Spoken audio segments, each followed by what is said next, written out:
da mucho gusto saludar a David Saucedo, él es consultor en seguridad. David, ¿cómo estás? Muy buenas tardes. ¿Qué tal, Oscar? Quiero saludarte a ti, al auditorio, a tus órdenes. Muchísimas gracias. ¿Qué lectura le das a la extradición en este momento de Osiel Cárdenas Guillén cuando el gobierno de Estados Unidos ya va de salida, cuando llega Donald Trump? ¿Se puede ver esto como un regalo a la presidenta Claudia Sheinbaum? También puede verse pues como quitarse la papa caliente que significa tener este narcotraficante allá en los Estados Unidos. Y vaya que es una situación que aquí en México pues genera muchas especulaciones, porque Osiel Cárdenas Guillén es un narcotraficante odiado y temido. Y aquí en un penal donde ya se han registrado fugas como la del Chapo Guzmán, pues las especulaciones comienzan, pero también los temores acerca de cuál es la garantía de seguridad a la vida de este personaje tan importante en el mundo delictivo. ¿Qué lectura le das, David? Bueno, sí, el Cárdenas Guillén estuvo colaborando con las autoridades en los Estados Unidos, formó parte también del programa de delación premiada de testigo protegido, es decir, proporcionó información acerca de la actividad criminal, tanto del Cártel del Golfo, la organización de la que él formó parte, también de los Zetas, incluso tuvo colaboración con las autoridades en Estados Unidos para enfrentar algunas otras mafias criminales, destacadamente este último grupo, los Zetas. A raíz de esta colaboración, los norteamericanos se vieron obligados a cumplir con la parte del acuerdo que habían pactado con él, es decir, una reducción sustantiva de su sentencia. Sin embargo, sabedores de que una vez en libertad, Osiel Cárdenas, tal y como ha ocurrido con otros narcotraficantes de alto perfil, pudiera volver a las andadas, decidieron acordar con el gobierno mexicano su extradición y en todo caso con el apoyo de los Estados Unidos generar un blindaje para evitar que desde una prisión mexicana él pudiera tratar de reconstruir el imperio que dejó y que ya no existe como tal. El Cártel del Golfo se desintegró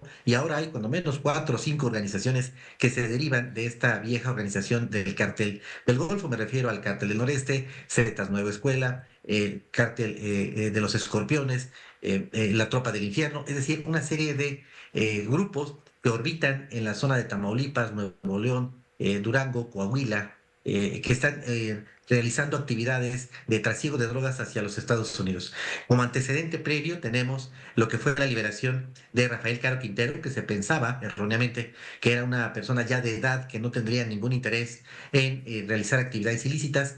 Obviamente se equivocaron en esta valoración y él, saliendo de prisión, creó un nuevo cártel, el cártel de Caborca, que les dio muchos dolores de cabeza a autoridades en ambos lados de la frontera. Entonces, me parece que este envío de Osiel Cárdenas Guillén es con el objeto de que los norteamericanos puedan honrar su palabra de reducción de sentencia, pero ante la posibilidad de que él pudiera nuevamente delinquir, se ponen de acuerdo con las autoridades en México, activan algunos procesos judiciales que estaban dormidos en contra de Osiel Cárdenas Guillén y finalmente será recluido en un penal de alta seguridad en México. David, en 2 minutos yo quisiera que nos dijeras, porque tenemos el corte encima, de regreso del corte también te quiero preguntar acerca de la situación del Minilic, pero en 2 minutos, ¿qué significa la presencia de Osiel Cárdenas Guillén en México en este clima de violencia que estamos viviendo actualmente, tal vez como nunca antes? Sin duda es un desafío debido a que el sistema penitenciario mexicano es sumamente débil, poroso y corrupto. Las cárceles mexicanas de alta seguridad al poco tiempo se convierten en prisiones de alta comodidad para narcotraficantes de esta capacidad, de esta inteligencia y poderío económico. Habrá que ver si los nexos, los vínculos que tenía con su estructura criminal se mantienen vigentes, si él a la distancia pudo seguirlos cultivando o en definitiva él quedó completamente aislado, ya que él pertenece a una generación de capos de la vieja escuela y los que están actualmente teniendo el control del Cártel del Golfo y las organizaciones que derivaron de él ya no lo conocieron. Habrá que ver y hacer un análisis a detalle, para eso están las áreas de inteligencia del gobierno mexicano, para ver si hay todavía posibilidades de que él pueda reconformar su imperio o se trata más bien de una presunción sin fundamento, en cuyo caso lo único que habría que hacer es estar monitoreando su situación desde prisión para evitar que se pueda fugar. Bien, David, vamos a hacer un corte comercial y al regreso nos vamos con el tema del Minilec, también una situación muy interesante como para analizar. Permítenos tantito, vamos al corte, regresamos contigo. Continúa David Saucedo, para culminar el tema de Osiel Cárdenas y brevemente yo quisiera preguntarte, ¿crees que la vida de Osiel Cárdenas Guillén corra peligro en nuestro país? Aquí en México la vida de todos corre peligro, pero cuando se trata de alguien que se la debe a personajes tan peligrosos, pues como que este riesgo se incrementa. ¿Tú crees que tenga garantías de seguridad a la vida? No, tendría que blindarse de tres posibles amenazas. En primer término, de jefes policíacos y militares con los que él estuvo en contacto, a los cuales dio sobornos y que tienen pila que le cose, pila que le pise, cola que le pise, perdón, debido a que en México hay anillos de protección política, militar, policial, y muchos de esos personajes desearían que Osiel Cárdenas Guillén no diera información acerca de los sobornos que él brindó a distintos personajes de estos ámbitos que te comento para proteger su actividad criminal. En segundo lugar, algunos herederos de las organizaciones que combatió el cártel del Golfo, destacadamente el cártel de Sinaloa, y ya en la recta final de la existencia de este grupo, el propio grupo de los Zetas. Estas vendetas no suelen terminar con la muerte o asesinato de quienes fueron los iniciadores de las disputas, sino que incluso en ocasiones estas disputas se trasladan hacia los herederos. Y finalmente, también había que, en el caso de Osiel Cárdenas, cuidarse de los propios integrantes del cártel del Golfo que siguen en activo y que fueron sus propios colaboradores y subalternos. Es decir, debido a la información que él posee, el conocimiento acerca de las rutas del narcotráfico, la operatividad del narco, se convierte en un poderoso aliado o un poderoso enemigo y amenaza para muchos.